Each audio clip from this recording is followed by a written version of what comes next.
Topic है वो very important है, फ्लूइड डायनामिक्स का टॉपिक नंबर 2 हम करने जा रहे हैं, जिसका नाम है define pressure of a fluid. Fluid का प्रेशर क्या होता है? मतलब बाज़ दफ़ा हमने देखा है कि जब भी हम वाटर की सरफेस के ऊपर हों तो उसका वो वाला प्रेशर है जो कि एटमॉस्फेरिक प्रेशर है, जिसको 1 एटमॉस्फेरिक प्रेशर भी बोलते हैं। लेकिन अगर हम वाटर के 200 मीटर अगर हम वाटर की इनसाइड चले जाते हैं तो उसका प्रेशर डबल हो जाता है। अगर मज़ीद हम वाटर की डिप्थ में चले जाते हैं तो प्रेशर जो है वो इंक्रीज़ होना शुरू हो जाता है। इसी तरह से अगर हम जो है वो इस मतलब वाटर है उसकी सरफेस से अगर ऊपर यूनिवर्स में आ जाते हैं, एटमॉस्फेयर में आ जाते हैं, तो तब उसका कुछ लिमिटिंग डिस्टेंस तक 20 किलोमीटर तक उसकी वैल्यू जो है वो एटमॉस्फेरिक प्रेशर की वैल्यू कांस्टेंट रहती है। लेकिन अगर हम 20 से 40 पे चले जाते हैं तो उसकी वैल्यू चेंज हो जाती है। मज़ीद जब ऊपर हम चले जाते हैं, अर्थ से ऊपर चलते जाते हैं तो हाइट के बढ़ने की वजह से प्रेशर एक इन्फिनिटी पॉइंट पे जाके ज़ीरो भी हो जाता है। तो अगर हम जो है वो देखें तो सरफेस ऑफ अर्थ के ऊपर देखें तो हमारे पास एक कांस्टेंट प्रेशर है जिसको पी नॉट का नाम देते हैं, ये एटमॉस्फेरिक प्रेशर है। लेकिन अगर हम वाटर की सरफेस के इनसाइड जाते हैं तो तब प्रेशर कम होता है, और इसी तरह से अगर हम वाटर की सरफेस से निकल के तो एटमॉस्फेयर के अंदर, एयर के अंदर ऊपर को चलना शुरू कर देते हैं, इन्फिनिटी पॉइंट पे जाके प्रेशर जो है वो ज़ीरो हो जाता है। तो आज हमने यहाँ पे इन दोनों चीज़ों के बारे में पढ़ना है कि जो फ्लूइड है उसके अंदर प्रेशर क्या है, फ्लूइड के सरफेस पे प्रेशर क्या है, और एटमॉस्फेयर के अंदर जो है वो प्रेशर क्या है। तो ये बेसिकली जब हम फ्लूइड की बात करते हैं तो फ्लूइड के अंदर हमारे पास लिक्विड भी आ जाता है और फ्लूइड के अंदर हमारी एयर भी आ जाती है। तो आज हमने यहाँ पे जो है वो प्रेशर को कैलकुलेट करना है। तो इसका पूरा जो क्वेश्चन है वो नेक्स्ट आगे इसका दूसरा पार्ट है, drive an expression for the pressure gradient between a point inside a fluid and a point at its surface. हमने दो पॉइंट लेने हैं, एक तो वाटर के सरफेस पे लेंगे और एक वाटर की इनसाइड लेंगे। तो दोनों पॉइंट के ऊपर हमने जो है वो प्रेशर कैलकुलेट करना है, और साथ ही साथ हमने प्रेशर करना है determine variation in pressure in atmosphere. जब हम एटमॉस्फेयर के अंदर ऊपर की तरफ मूव करते हैं या ऊपर से नीचे मूव करते हैं तो उसके प्रेशर के अंदर जो वेरिएशन आती है तो वो भी आज हमने यहाँ पे देखनी है। सबसे पहले हम फ्लूइड की बात कर लेते हैं, और यहाँ पे फ्लूइड जो है वो हम लिक्विड सबसे पहले लेंगे, फिर उसके बाद एटमॉस्फेयर के लिए तो हमें ऑटोमेटिकली एयर लेना पड़ेगा। तो फ्लूइड की जो सबसे पहली प्रॉपर्टी हम यहाँ पे लेंगे वो स्टैटिक होना चाहिए। जब भी हमने प्रेशर कैलकुलेट करना है किसी भी फ्लूइड का तो वो फ्लोइंग फ्लूइड का नहीं कैलकुलेट करना। अभी हम जो प्रेशर कैलकुलेट करने जा रहे हैं वो ऐसे फ्लूइड का हम कैलकुलेट करने जा रहे हैं जब उसके पार्टिकल बिल्कुल एट रेस्ट हैं, उनका एक्सेलरेशन ज़ीरो है, उनके ऊपर एक्सटर्नल फोर्स ज़ीरो है, उनकी डेंसिटी कांस्टेंट है। तो वहाँ पे हमने जो है वो प्रेशर कैलकुलेट करना है। तो हम यहाँ पे इसका स्टैटिक फ्लूइड ले रहे हैं। स्टैटिक फ्लूइड एक ऐसा फ्लूइड होता है जो कि बिल्कुल इक्विलिब्रियम स्टेट में पाया जाता है, उसके ऊपर नेट फोर्स जो है वो ज़ीरो होती है, और उसके ऊपर नेट एक्सटर्नल टार्क जो है वो एवरी पॉइंट उसके ऊपर जो है वो ज़ीरो होता है, और उसके ऊपर किसी किस्म की जो है वो फोर्स नहीं लग रही होती। मतलब हम कह सकते हैं अगर फ्लूइड बिल्कुल एट रेस्ट हो तो उस वक्त हम उसको जो है वो स्टैटिक फ्लूइड का नाम देते हैं। ये डेफिनेशन आप नोट कर लें। और सब बच्चे जो कि ये लेक्चर लेते हैं अप्रॉक्सीमेटली मैंने सारे ये नोट्स ही इसके बनाए हुए हैं, तो ये जितना लिखा होता है सारे को नोट कर लिया करें और अपने पास इसके नोट्स बना लें। हर दफ़ा वीडियो तो देखने से कोई 20 25 30 मिनट आपके ज़ाया होते हैं, तो एक टॉपिक जो है अगर आप उसको लिख के नोट्स की फॉर्म में ले आते हैं तो फिर आप जो है वो इजीली इसको किसी वक्त 5-7 मिनट के अंदर अंदर ये सारा टॉपिक जो है वो इसको पढ़ सकेंगे। और जैसे कि पाकिस्तान में सूरत हाल है तो नेट का भी थोड़ा इशू होता है, तो हर वक्त तो नेट अवेलेबल नहीं होता, बाज़ बच्चों के पास, बाज़ के पास होगा। तो इस वजह से मैं कहता हूँ कि हर बच्चा जो है वो इसके नोट्स एक तैयार कर लें। अच्छा, दूसरा जो है वो वेरिएशन ऑफ अ प्रेशर। हम देखने जा रहे हैं कि प्रेशर जो है उसके अंदर वेरिएशन किस तरह से आती है। The variation of a pressure in a fluid is divided into 2 parts. हम यहाँ पे वेरिएशन ऑफ अ फ्लूइड को हम 2 पार्ट्स में डिवाइड करने जा रहे हैं। एक तो हमारे पास है 2 parts called a variation of a pressure in fluid. एक हम यहाँ पे जो करने जा रहे हैं वो हमारे पास फ्लूइड क्या है, variation of a pressure in fluid, मतलब इनसाइड अ फ्लूइड हमारे पास प्रेशर की वेरिएशन क्या आएगी एट रेस्ट, जब फ्लूइड क्या एट रेस्ट। और दूसरा पॉइंट क्या है, variation of a pressure in atmospheric. मतलब जैसे हमने यहाँ पे 2 प्रेशर कैलकुलेट करने हैं, एक तो वाटर के इनसाइड प्रेशर क्या होगा और एटमॉस्फेयर के अंदर प्रेशर क्या होगा। तो इस तरह से हम जो है वो वेरिएशन ले लेते हैं प्रेशर की फ्लूइड के इनसाइड और variation of pressure in atmosphere. तो ये हमारे पास जो है वो दो, सबसे पहले अभी हम जो डिस्कस करेंगे वो variation of pressure in fluid at rest है। सबसे पहले फ्लूइड को हम कंसीडर करते हुए उसकी वेरिएशन ऑफ प्रेशर को जो है वो कैलकुलेट करने जा रहे हैं। तो ये हमारे पास एक जो है वो सिलेंडर है, ये हमारे पास एक सिलेंडर है, जस्ट लाइक अ गिलास है, जिसका ऊपर वाला और नीचे वाला जो यहाँ पे क्रॉस सेक्शन एरिया बिल्कुल इक्वल है। यहाँ पे इसके अंदर हमने सारा वाटर को फिल किया हुआ है। जब वाटर को फिल किया हुआ है तो इसकी यहाँ से लेकर यहाँ तक जो है सारा इसके अंदर वाटर है।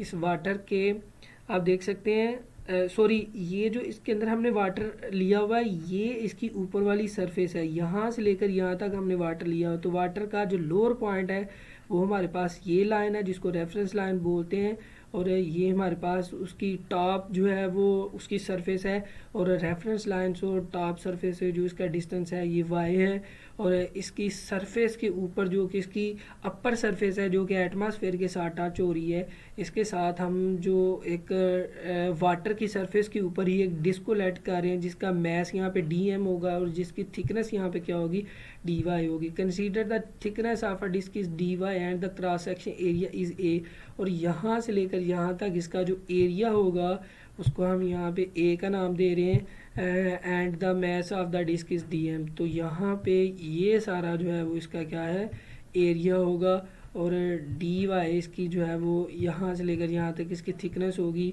और साथ ये dm जो है वो इसका क्या होगा, ये इसका जो है वो इस स्मॉल सी डिस्क का मैस होगा। अगर हम यहाँ पे डेंसिटी वाला फार्मूला लगाते हैं तो डेंसिटी को रो से रिप्रेजेंट करते हैं, और density is equal to mass per unit volume.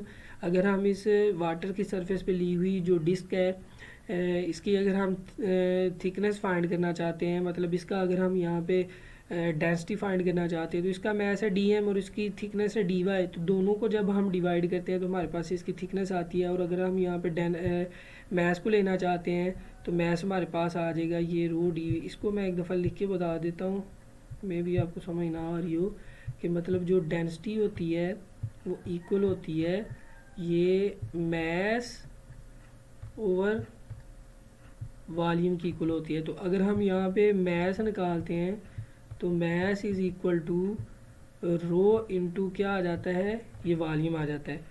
तो अगर हम इस डिस्क का मैस देखते हैं तो इसका मैस है dm, तो इस m की जगह पे क्या आ गया, dm आ गया। इसकी अगर हम यहाँ पे नेक्स्ट देखें, रो डेंसिटी है तो ये रो आ गई, और इसका वॉल्यूम जब है तो इसका वॉल्यूम हमारे पास क्या होगा, ये dv इसका वॉल्यूम होगा। तो यहाँ पे देखें ये dv इसका वॉल्यूम लिख लिया। नेक्स्ट ये dm ऐसे आ गया, रो ऐसे आ गया, dv इज़ द वॉल्यूम। तो ये dv जो इसका वॉल्यूम है वो किसके इक्वल होगा, जो इसका क्रॉस सेक्शन एरिया a और साथ इसकी जो थिकनेस है ये dy, मतलब ये क्रॉस सेक्शन एरिया और ये जो इसकी थिकनेस है, मोटाई है, इसको अगर हम यहाँ पे मल्टीप्लाई करते हैं तो तब हमारे पास जो है वो इसका क्या आ जाता है, ये इसका वॉल्यूम आ जाता है। तो ये dv की जगह पे हमने एरिया और साथ जो है वो उसका थिकनेस को मल्टीप्लाई किया तो ये हमारे पास उसका वॉल्यूम आ जाएगा। अगर हम यहाँ पे इसका वेट को देखना चाहते हैं तो वेट का फार्मूला हमें पता है कि W इज़ इक्वल टू, ये इसको W से रिप्रेजेंट करते हैं और ये इक्वल होता है mg, जो है वो mg के इक्वल होता है वेट। अगर हम इस डिस्क का वेट देखना चाहते हैं, डिस्क का मैस क्या है dm, तो m की जगह पे हमने देखें ये dm लिख लिया। और नेक्स्ट आगे g, तो g हर जगह पे मतलब अगर हम सरफेस के बहुत ही मतलब सरफेस के ऊपर हैं तो वहाँ पे तो g की वैल्यू कांस्टेंट रहती है जिसकी वैल्यू 9.8 है, तो ये g मैंने लिख दिया। ऊपर से जो dm की वैल्यू कैलकुलेट की है ये सारी वैल्यू यहाँ पे मैंने जो है इसको ऐड कर दी। dm की वैल्यू आप ये देखिए rho into A D we, रो ये है a और dy ये और g यहाँ पे आ जाता है। तो ये इसका वेट हमने कैलकुलेट कर लिया। नेक्स्ट आगे यहाँ पे अगर हम देखें तो ये जो डिस्क है इसके ऊपर लगने वाली फोर्सेस की अगर हम बात कर लें तो इसके ऊपर दो तरह से फोर्सेस लग रही हैं। ये जो डिस्क है एक इसकी थिकनेस के लॉन्ग थिकनेस के ऊपर जो फोर्स लग रही है, जिसको फोर्स को हम बोलेंगे कि ये फोर्स इस थिकनेस के परपेंडिकुलर है, और इसकी ये जो हॉरिजॉन्टल सरफेस है इसके अलोंग है। तो ये फोर्स हॉरिजॉन्टल फोर्स लग रही हैं एक इसके ऊपर, और दूसरी जो यहाँ पे वाई एक्सिस के लॉन्ग फोर्सेस लग रही हैं, इन फोर्सेस को हम यहाँ पे तीन किस्म की फोर्सेस हैं, नेक्स्ट आगे डिस्कस कर लेते हैं। अभी हमने जस्ट जो है ये जो टॉपिक अगर हम देखें variation of a pressure in fluid at rest के अंदर जो अभी हमने फोर्सेस की बात करनी है वो अलोंग द एक्स एक्सिस या हॉरिजॉन्टल फोर्सेस है। ये जो एरो लगे हुए हैं जो कि इसकी थिकनेस के अलोंग यहाँ पे फोर्सेस लग रही हैं, इसको हम यहाँ पे अभी फ़िलहाल देखने जा रहे हैं। तो लिखा हुआ the fluid element is in equilibrium. ये जो फ्लूइड एलिमेंट हमने लिया हुआ है, ये जो डिस्क ली हुई है ये इन इक्विलिब्रियम में है। The force exerted on disc by surrounded fluid is perpendicular to its surface. ये जो डिस्क ली हुई है ये फोर्सेस बेसिकली इसके ऊपर किस तरह से लग रही हैं, परपेंडिकुलर लग रही हैं एंड एट हॉरिजॉन्टल। और इनको हम अगर ओवरऑल देखें तो ये किस तरह से इसके ऊपर अप्लाई हो रही हैं, ये हॉरिजॉन्टल अप्लाई हो रही हैं। These horizontal forces are due to the pressure and by symmetry। हमें पता है कि हमारे जो लंग्स के अंदर ऑक्सीजन जाती है वो ड्यू टू एटमॉस्फेरिक प्रेशर जाती है। एटमॉस्फेयर के अंदर प्रेशर ज़्यादा है, हमारे लंग्स के अंदर ऑक्सीजन का प्रेशर जो है वो कम है, तो इस वजह से प्रेशर से ऑक्सीजन अंदर चली जाती है। हमारे लंग्स के अंदर कार्बन डाइऑक्साइड जो मतलब क्रिएट होती है ड्यू टू रेस्पिरेटरी सिस्टम, तो वो ऑक्सीजन जो कार्बन डाइऑक्साइड का प्रेशर लंग्स के अंदर ज़्यादा है, हमारे इस एटमॉस्फेयर के अंदर प्रेशर कम है, तो फिर वो कार्बन डाइऑक्साइड लंग्स से होती हुई बाहर आ जाती है। तो हमारे एटमॉस्फेरिक का कुछ ना कुछ प्रेशर होगा ना, तो इस डिस्क के ऊपर जो एटमॉस्फेरिक प्रेशर है वो basically these horizontal forces are due to the pressure. ये हॉरिजॉन्टल फोर्सेस जो इसके ऊपर लग रही हैं ये ड्यू टू किसकी वजह से लग रही हैं, एटमॉस्फेरिक प्रेशर की वजह से लग रही है। And by symmetry pressure must be same at all points. ये जो फोर्सेस हैं ये इतनी वीक होती हैं कि इनकी वजह से मतलब जो प्रेशर यहाँ पे जनरेट होता है या जो यहाँ पे सिमेट्री एक प्रोड्यूस होती है वो क्या होती है, must be same at all points without horizontal plane. और इस हॉरिजॉन्टल प्लेन के ऊपर जो एक्सटर्नल प्रेशर की वजह से जो फोर्सेस लग रही होती हैं वो वेरी स्मॉल होती है। तो हम कहते हैं कि यहाँ पे किसी किस्म का जो है वो प्रेशर जनरेट नहीं हो रहा इस हॉरिजॉन्टल फोर्सेस की वजह से। The resultant horizontal force is zero. यहाँ पे रिजल्टेंट हॉरिजॉन्टल फोर्स जो है वो जीरो है बिकॉज क्योंकि the disc has no horizontal acceleration. हम अगर यहाँ पे देखें तो ये जो हॉरिजॉन्टल इसके ऊपर फोर्सेस लग रही हैं, फोर्सेस की वजह से ये डिस्क आगे पीछे तो मूव नहीं करती। यहाँ इसकी मतलब जो साइज़ या इसका जो एरिया उसके अंदर कमी तो नहीं आती। अगर कमी नहीं आती तो मतलब यहाँ पे एक्सेलरेशन ज़ीरो है।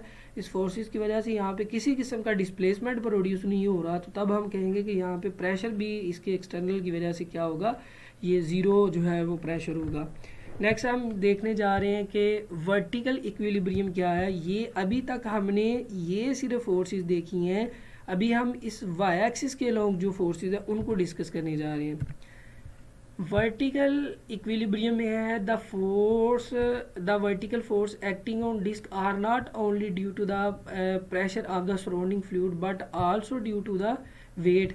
वो कह रहा है कि सिर्फ यहाँ पे इस सराउंडिंग की वजह से सिर्फ इसके ऊपर जो है वो फोर्सिंग लग रही, बल्कि इस डिस्क के अंदर चूंकि वाटर है, वाटर के ऊपर हमने वो डिस्क ली हुई थी, तो मतलब डिस्क के अंदर बेसिकली वाटर ही है, तो वाटर का कुछ ना कुछ तो वेट होगा, तो उस वेट की वजह से जो है वो एक फोर्सेज जनरेट हो रही हैं। तो हम यहाँ पे अगर देखें इस डिस्क का सेंट्रा मैस ये होगा और उस सेंट्रा मैस के लॉन्ग वेट होता है, तो ये यहाँ पे जो है इसका वेट है, ये यहाँ पे इसका वेट है। जबकि इसके ऊपर अगर हम देखें तो इस डिस्क के ऊपर जिस बर्तन के अंदर रखा हुआ है तो बर्तन भी उसके ऊपर एक अपवर्ड फोर्स लगा रही है जिसको नॉर्मल फोर्स कहते हैं, जो कि पी है।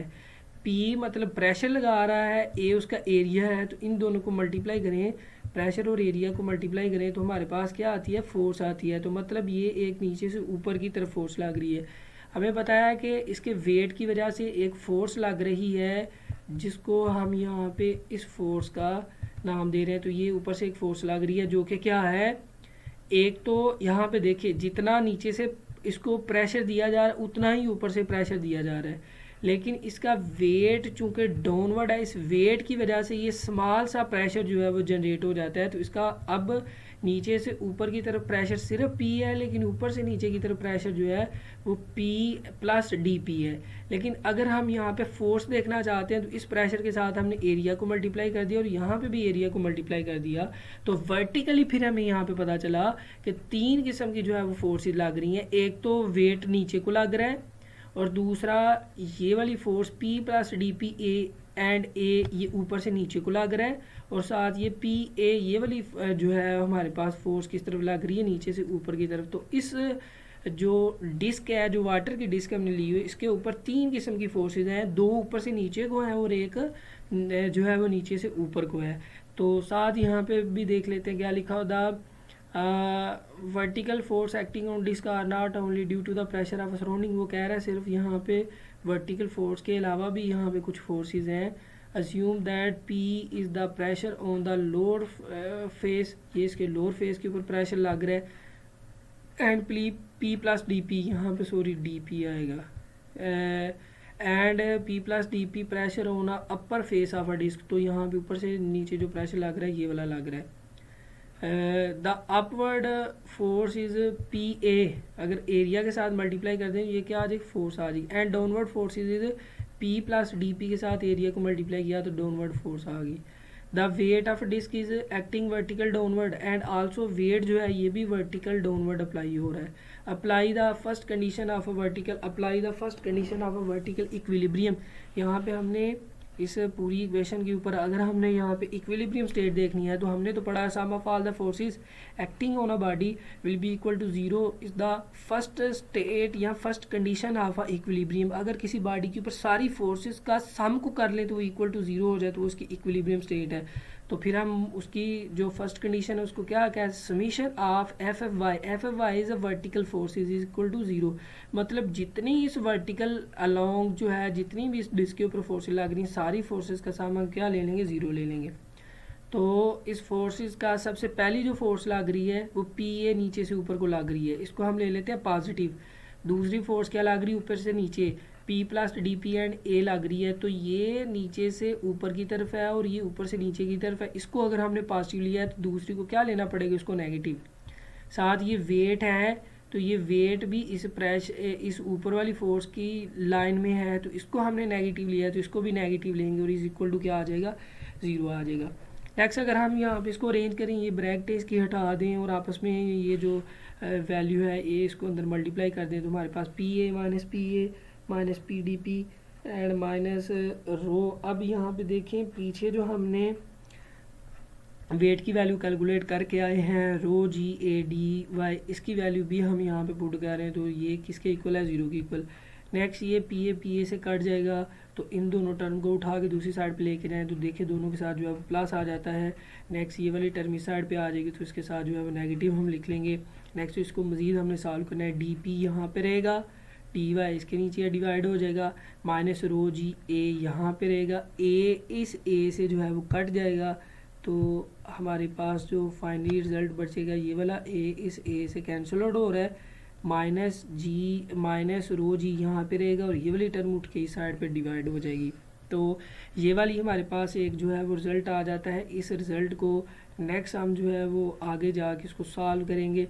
तो अभी फ़िलहाल जो है वो वर्टिकल इक्विलिब्रियम की स्टेट हमने यहाँ पे पढ़ी तो वो हमारे पास जो है वो D P over D Y is equal to minus rho G. This is a weight density of a fluid. तो ये जो रो जी है ये हमारे पास रो जी बेसिकली क्या है, वेट डेंसिटी है ऑफ अ फ्लूइड है। तो ये आपने याद रखनी है कि what is the wait density of a fluid.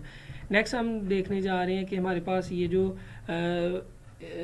हमारे पास वैल्यू है, ये जो पीछे वाली इक्वेशन है इसको हमने यहीं पे ला के छोड़ा है। इसको जो है वो ये एक इक्वेशन है, इस इक्वेशन को नेक्स्ट आगे हमने सॉल्व करना है। तो इसको मैं यहाँ पे कोई एक इक्वेशन जो है कोई इक्वेशन नंबर ए का इसको जो है वो नाम दे रहा हूँ। तो इसको हमने नेक्स्ट यूज़ करना है। इसी इक्वेशन को जब थोड़ा सा मॉडिफाई करेंगे, डी पी यहाँ पे रहेगा और ये वाली वैल्यू इस साइड पे रह जाएगी, तो तब हम यहाँ पे इसके ऊपर जो है इंटीग्रेशन अप्लाई कर देंगे। Integration the below equation, integration the above equation between these limit. ये जो हमारे पास पीछे इक्वेशन है इसकी अगर हम इंटीग्रेशन ले लेते हैं, इंटीग्रेशन में ये हमारे पास लिमिटिंग और जो है वैल्यू प्रेशर की आती है और ये हमारे पास डी वाई के क्रोस्पोंडिंग वाई के डिस्टेंस के लॉन्ग जो इंटीग्रेशन आएगी। इसको हम किस तरह से लिख सकते हैं, हमारे पास ये जो सिलेंडर है हमने कोई इंडिविजुअल पॉइंट लिए, एक हमने पॉइंट वाटर के इनसाइड लिया हुआ है, एक हमने आउटसाइड लिया हुआ है।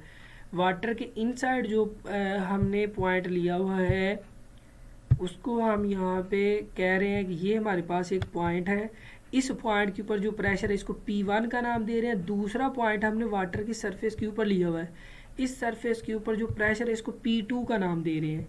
अब ये जो हमने वाटर की इनसाइड पॉइंट लिया हुआ है, इस इनसाइड पॉइंट का इस रेफरेंस लेवल से जो डिस्टेंस है इसको y1 का नाम दे रहे हैं।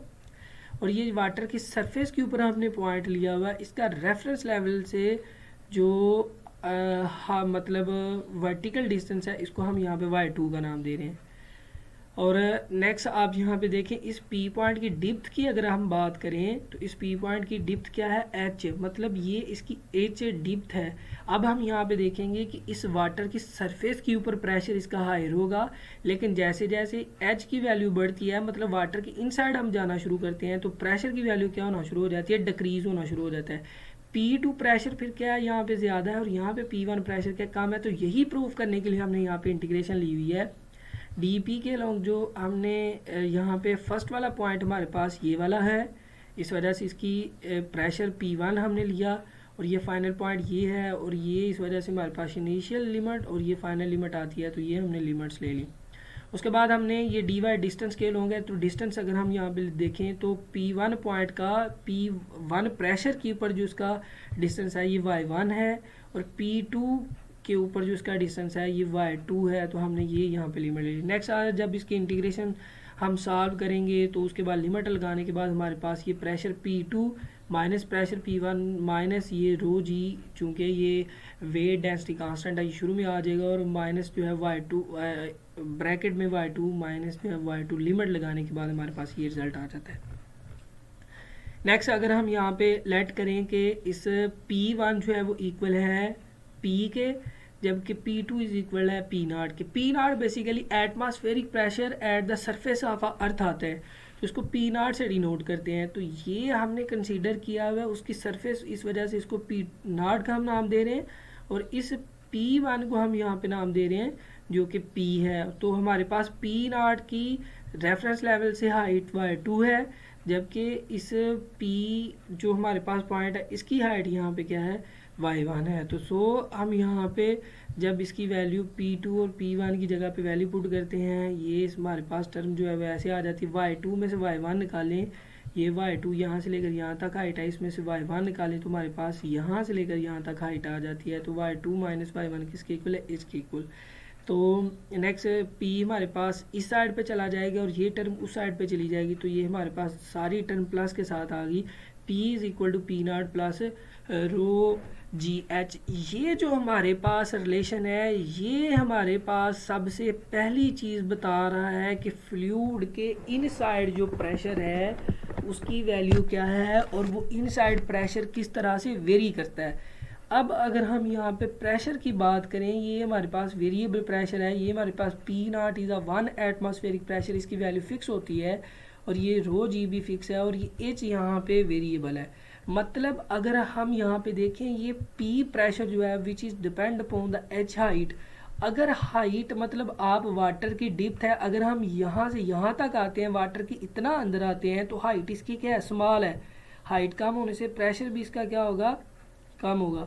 लेकिन अगर हम यहाँ पे इस तरह से और नीचे आ जाते हैं तो इसका प्रेशर और बढ़ जाएगा, यहाँ से और नीचे आते हैं तो इसका प्रेशर और बढ़ जाएगा, और यहाँ पे और नीचे आते हैं तो सिमिलरली इसका जो है वो प्रेशर यहाँ पे बढ़ना शुरू हो जाता है, और इस तरह से इसकी वैल्यू जो है वो इंक्रीज होना शुरू हो जाती है।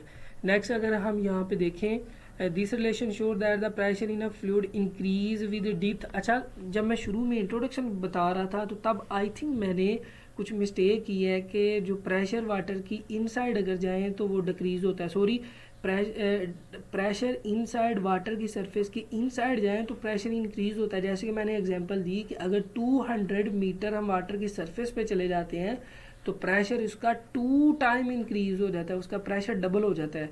तो यहाँ पे हमने देखा कि अगर हम H बेसिकली डिप्थ को शो कर रहा है, नीचे चलते जाते हैं तो इसके साथ साथ इसका प्रेशर भी क्या होता है, चेंज होता है। तो ये थोड़ा सा मेरे ख्याल में जो शुरू में मैंने इंट्रोडक्शन में थोड़ी सी गलती की है कि वाटर की सरफेस के ऊपर प्रेशर इसका जितना होता है, अगर हम वाटर के इनसाइड जाना शुरू करते हैं तो प्रेशर बढ़ना शुरू होता है, कम नहीं होता। तो इसको थोड़ा सा अपने माइंड में क्लियर कर लें कि प्रेशर जो है वो बढ़ता है, जो कि हमें इस रिलेशन से यहाँ पे शो हो रहा है। एच के बढ़ने से P बढ़ रहा है, एच के कम होने से P जो है वो कम हो रहा है। नेक्स्ट हम देखने जा रहे हैं variation of pressure in the atmosphere. एक चीज़ हमने डिस्कस कर ली कि फ्लूइड के अंदर जो है वो मूव करने से किस तरह से प्रेशर के ऊपर वेरिएशन आती है, लेकिन अब हम यहाँ पे देखने जा रहे हैं variation of pressure in the atmosphere. जब हम जो है वो एटमॉस्फेयर के अंदर नीचे से ऊपर की तरफ जाते हैं, मतलब एयर के अंदर मूव करते हैं, तब वहाँ पे इसकी प्रेशर की किस तरह से वेरिएशन आती है उसको हम देखने जा रहे हैं। According to Boyle's law, P pressure, V volume, the product of pressure and volume is equal to constant. Boyle's law कहता है the product of pressure and volume is equal to constant at a constant temperature. अगर हमारे पास temperature क्या हो, constant हो, तो तब जो है हमारे पास यहाँ पे, अगर हमारे पास टेम्परेचर कांस्टेंट हो, अगर हमारे पास टेम्परेचर कांस्टेंट हो तो देन प्रेशर और वॉल्यूम की जो प्रोडक्ट है ये भी हमारे पास क्या आती है, कांस्टेंट आती है। Assume that temperature of air remain same. अगर देखें टेम्परेचर सेम है, मतलब कांस्टेंट रहता है एट ऑल एल्टीट्यूड, नीचे से आप ऊपर जाएं तो इसके लेट कर लेते हैं कि अगर ये टेम्परेचर कांस्टेंट रहता है, then the variation of a pressure with above sea level can be calculated by using Boyle's law. तो वाटर की सरफेस के ऊपर जो है, सी लेवल से ऊपर और सी लेवल के ऊपर जो प्रेशर है वो हम कैलकुलेट कर सकते हैं बाय यूजिंग बॉयल्स लॉ। तो P V is equal to constant है। अगर हम यहाँ पे रो की बात करें तो रो इज इक्वल टू मैस और वॉल्यूम होता है। तो वॉल्यूम की अगर हम यहाँ पे वैल्यू कैलकुलेट करते हैं तो वॉल्यूम चूँकि यहाँ पे रो की जगह पे आ जाएगा, रो इसके नीचे आ जाएगा, तो volume is equal to mass over rho. तो इस वॉल्यूम की जगह पे इसकी वैल्यू पुट की तो ये हमारे पास, अभी इसको मेरे ख्याल में मिस्टेकनली लिखा गया है कि ये हमारे पास मैस ओवर क्या आता है, ये रो आता है। नेक्स्ट इसको अगर हम यहाँ पे देखें तो हमारे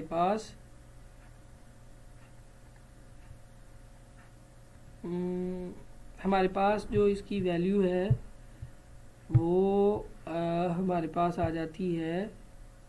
अगर हम यहाँ पे देखें mass of the fluid is constant, mass ये कांस्टेंट है, तो ये वाला इस साइड पे जाके ये यहाँ पे क्या हो रहा है, मल्टीप्लाई हो रहा है ना, तो मल्टीप्लाई हो रहा है, इस साइड पे जाके डिवाइड हो जाएगा, तो फिर भी क्या हो जाएगा, ये कांस्टेंट को कांस्टेंट से डिवाइड करते हैं तो फिर भी वो क्या रहता है, कांस्टेंट रहता है।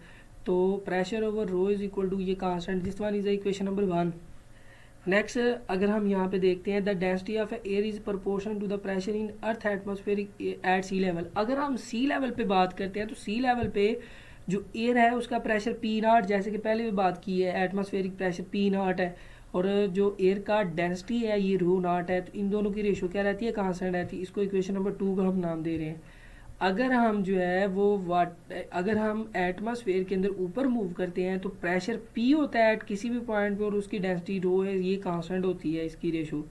और साथ अगर हम सी लेवल पे बात करते हैं, जो समुंदर का लेवल है, वहाँ से हम बेसिकली अर्थ का प्रेशर कैलकुलेट करते हैं, तो ये जो है उसका P naught over rho naught आ जाता है। इसको इक्वेशन नंबर 2 का नाम देते हैं। Comparing equation 1 and 2 we have, अगर दोनों को कंपेयर करते हैं तो हमारे पास P naught over rho naught is equal to P over क्या आ जाता है, रो आ जाता है। नेक्स्ट अगर हम यहाँ पे रो की वैल्यू कैलकुलेट करते हैं, दूसरी टर्म सारी दूसरी साइड पे चली जाएंगी, तो हमारे पास P rho naught over P naught आ जाता है।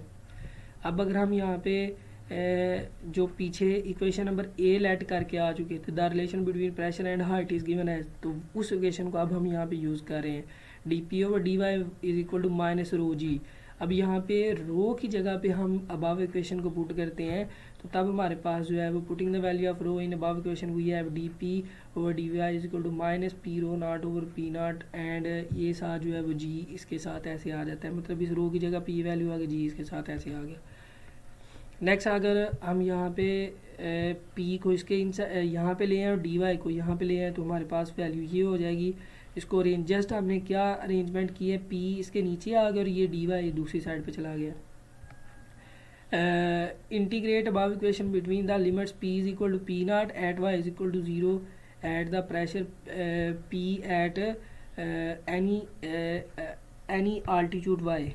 अगर हम यहाँ पे इसको इंटीग्रेशन करना चाहते हैं, इसका प्रेशर का फार्मूला देखना चाहते हैं, तो हमारे पास यहाँ पे देखें ये एक डिफरेंशियल इक्वेशन बन गई है डी पी ओवर पी। तो इसका अगर हम यहाँ पे इंटीग्रेशन ले लेते हैं तो हमारे पास ये क्या आ जाएगा, प्रेशर आ जाएगा ना। तो इसको कैलकुलेट करने के लिए हम यहाँ पे लिमिट की पहले बात कर रहे हैं कि जो उसकी इनिशियल लिमिट है वो पी नॉट है, और इसकी फाइनल लिमिट क्या होगी, पी होगी, जो कि हमारे पास क्या इसका साथ आगे ये डी वाई पड़ा हुआ, तो उसके क्रॉसपोर्डिंग जो लिमिट होगी वो ज़ीरो से कहाँ से, zero is a reference level, is a sea level, तो सी लेवल पे डिस्टेंस ज़ीरो है। और एट एनी आल्टीट्यूड, जब हम किसी भी हाइट एज पे चले जाते हैं तो उस वक्त उसकी आल्टीट्यूड जो है वो क्या होगी, वाई होगी। इसको मैं डायग्राम की हेल्प से आपको थोड़ा सा ऐसे एक्सप्लेन कर देता हूँ। बुक के अंदर इसकी डायग्राम बनी हुई है। ये हमारे पास अगर कोई सिलेंडर है, इस सिलेंडर का और रेफरेंस लेवल मान लेते हैं, यहाँ पे जो इसका प्रेशर है पी नाट है, और इस वक्त इसकी यहाँ पे हाइट क्या होगी, अगर इसको सी लेवल को रेफरेंस लेवल माने हैं तो रेफरेंस लेवल पे तो हाइट क्या होती है, ज़ीरो। ये हमारे पास है is a P is a initial limit and Y naught is a initial, ये दोनों प्रेशर की लिमिट ये है और इसकी जो इनिशियल लिमिट है वो ये है। लेकिन अगर हम कुछ हाइट पे चले जाते हैं, यहाँ से लेकर यहाँ तक इस लेवल पे आ जाते हैं, इस वक्त इसका आल्टीट्यूड कुछ ना कुछ, आल्टीट्यूड हाइट को कहते हैं, कुछ ना कुछ इसकी हाइट वाई है, और इसका प्रेशर यहाँ से चेंज होकर कितना आ जाएगा, इसका प्रेशर जो है वो क्या आ जाएगा, पी आ जाएगा। तो उसी तरह से हमने लिया है the integration above equation between limits P is equal to P naught at Y is equal to zero, Y is equal to zero के ऊपर पी नाट है, जबकि pressure at P at any altitude, तो ये Y के ऊपर जो है इसका प्रेशर क्या है, पी है। नेक्स्ट जब इसकी ऊपर हम सिमिलरली ये लिमिट अप्लाई कर देते हैं, जस्ट इंटीग्रेशन लेते हैं और इसके ऊपर जैसे मैंने बताया लोअर और अपर लिमिट अप्लाई कर देते हैं, इसकी इंटीग्रेशन ले लेते हैं। अगर कभी हमारा जो जिसकी हमने इंटीग्रेशन लेनी है वो 1 ओवर के नीचे पड़ा हो तो उसके साथ log ऑफ आता है, तो log ऑफ पी आ जाता है। जब इसके ऊपर अपर लोअर लिमिट अप्लाई करेंगे तो P over P naught is equal to, इसकी इंटीग्रेशन लेंगे, ये सारा शुरू में आ जाएगा वाई की इंटीग्रेशन जो है डी वाई की वाई आ जाएगी, और वाई माइनस जो है ज़ीरो लेंगे तो एट द एंड जो है वो वाई हमारे पास लिमिट आ जाएगी। तो यहाँ से अगर हम इस सारी टर्म को, ये जो हमारे पास सारी टर्म है, इस जी रो नाट ओवर पी नाट, ये जी हमारे पास ग्रेविटेशनल एक्सेलरेशन है, पी नाट हमारे पास है एटमॉस्फेरिक, रो नाट हमारे पास एटमॉस्फेरिक प्रेशर की डेंसिटी एट सी लेवल, और पी नाट हमारे पास एटमॉस्फेरिक प्रेशर है। तो इस सारे को हम जो है वो नाम दे रहे हैं 1/a का, ए को के साथ इक्वेट कर रहे हैं, इसको लेट कर रहे हैं। जी रो नाट ओवर पी नाट को हम कह रहे हैं कि 1/a के इक्वल है।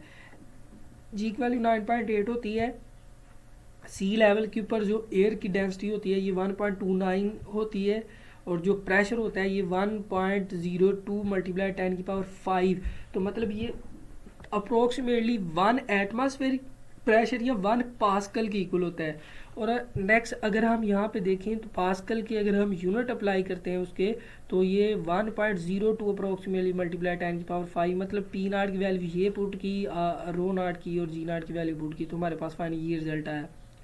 ये हमारे पास वैल्यू 1/a की ये वाली वैल्यू है। लेकिन अगर इसको उल्टा देंगे तो हमारे पास a की वैल्यू क्या आ जाएगी, 8.55, ये हमारे पास जो है इसकी वैल्यू आ जाएगी। यहाँ पे क्या आता है, किलोमीटर इसकी वैल्यू आती है, किलो पर मीटर इसकी वैल्यू आती है। जब इसको उल्टाएंगे तो तब हमारे पास जो है इसकी वैल्यू आ जाएगी, ये हमारे पास जो है इसकी वैल्यू जब उल्टाएंगे तो देन हमारे पास इसकी वैल्यू जो है ये वाली वैल्यू आ जाती है पर मीटर।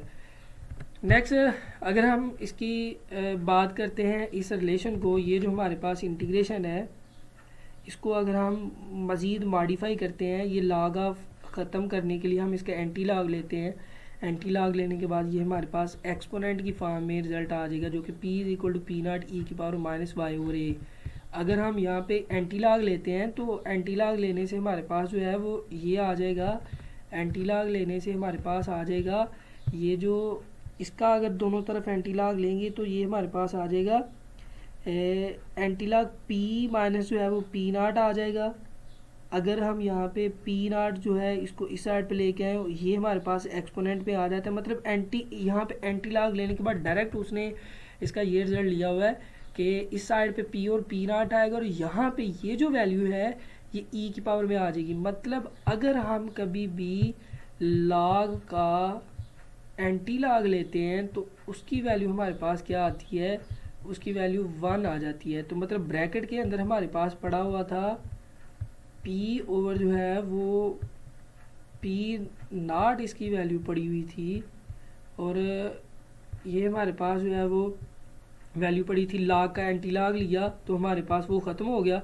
इज इक्वल टू, जब अगली टर्म का हम एंटीलॉग बेसिकली एक्सपोनेंट होता है, और एक्सपोनेंट में नेक्स्ट आगे वैल्यू इसकी पड़ी थी वाई ओवर जो है ये ए पड़ा हुआ था, तो ये एंटीलॉग जो है वो लेने से हमारे पास आ गया, और ये पी नॉट इस साइड पे मल्टीप्लाई हो गया, तो ये रिजल्ट आ गया। ये रिजल्ट हमारे पास एक्सपोनेंशियल रिजल्ट है। ये रिजल्ट हमारे पास बताता है कि जब कभी ये एक्सपोनेंट बेसिकली हमारे पास वेरिएशनल वैल्यू होती है, जब कभी हम मूव करें किसी साइड पे तो उसकी वैल्यू कम हो, तो उसको अगर हमने लिखना हो तो इस तरह से एक्सपोनेंट की फॉर्म में हम लिख सकते हैं। तो यहाँ पे फिर इसका फाइनल रिजल्ट क्या है, this relation show that when we move above sea level, जब हम सी लेवल से ऊपर मूव करते हैं, डिक्रीज द एक्सपोनेंशियली, ये जो एक्सपोनेंट फैक्टर होता है ये बेसिकली इसके ऊपर जो माइनस आ रहा होता है, ये हम सिर्फ उसी वक्त इसका रिजल्ट जो है वो ये जो मतलब मैथमेटिकल फॉर्म है ये यहाँ पे ये एक्सप्लेन कर रही है कि जिस डायरेक्शन में हमने मूव करना है उस डायरेक्शन में आपकी जो रिक्वायर्ड वैल्यू है वो क्या होगी, कम होगी। तो माइनस बेसिकली एक्सपोनेंट वही शो करता है। साथ यहाँ पे उसने एक एग्जांपल ली हुआ है, the atmospheric pressure is 0.1 atmospheric at altitude 20 kilometre. 20 kilometre के ऊपर जो प्रेशर है वो 0.1 एटमॉस्फेरिक प्रेशर है above the sea level. The atmospheric pressure is 0.01 atmospheric at pressure 40 kilometre. अगर हम अर्थ से 20 किलोमीटर ऊपर जाते हैं तो एटमॉस्फेरिक प्रेशर के अंदर फ़र्क कितने का आता है, 10 जो है वो उसकी परसेंट का फ़र्क आता है। 10% उसकी वैल्यू जो है वो 10 टाइम उसकी वैल्यू जो है वो डिक्रीज़ हो जाती है। लेकिन अगर हम 40 किलोमीटर ऊपर चले जाते हैं तो फिर इसकी 10 टाइम वैल्यू जो है वो क्या हो जाएगी, इसकी वैल्यू जो है वो डिक्रीज़ हो जाएगी। तो यहाँ पे इसकी आप देखें, मतलब यहाँ पे अगर 20 किलोमीटर पे 0.1 एटमॉस्फेरिक है तो 40 किलोमीटर पे 0.01 एटमॉस्फेरिक आ जाता है from sea level. The atmospheric pressure reduce to zero at infinity altitude above the sea level. और इस तरह से अगर हम ऊपर मूव करते जाते हैं तो फाइनली जो है वो उसका प्रेशर क्या हो जाता है, डिक्रीज़ हो जाता है। तो दो हमारे पास यहाँ पर रिजल्ट आया। प्रेशर के बारे में हमने देखना था कि अगर हम जो फ्लूइड है उसके इनसाइड मूव करते हैं तो प्रेशर क्या होता जाता है, प्रेशर जो है वो इंक्रीज़ होता है। लेकिन अगर हम जो एटमॉस्फेरिक है उससे ऊपर जाते हैं तो प्रेशर हमारा क्या होना शुरू हो जाता है, डिक्रीज़ होना शुरू हो जाता है। और एक वक्त आता है कि वहाँ पे जाके प्रेशर जो है वो बिल्कुल इन्फिनिटी आल्टीट्यूड पे ज़ीरो हो जाता है। आज का ये हमारा टॉपिक था। उम्मीद है सब बच्चों को समझ आई होगी। लेकिन अगर किसी भी पॉइंट की समझ नहीं आई तो आप मुझसे यूट्यूब के ऊपर और अपने जो क्लासरूम है वहाँ पे कमेंट करके पूछ सकते हैं। तो मैं जो है वो इसका आंसर जैसे ही उसका कमेंट को देखूँगा इंशाल्लाह उसका रिप्लाई करूँगा। आज के लिए इतना ही, मिलते हैं नेक्स्ट वीडियो।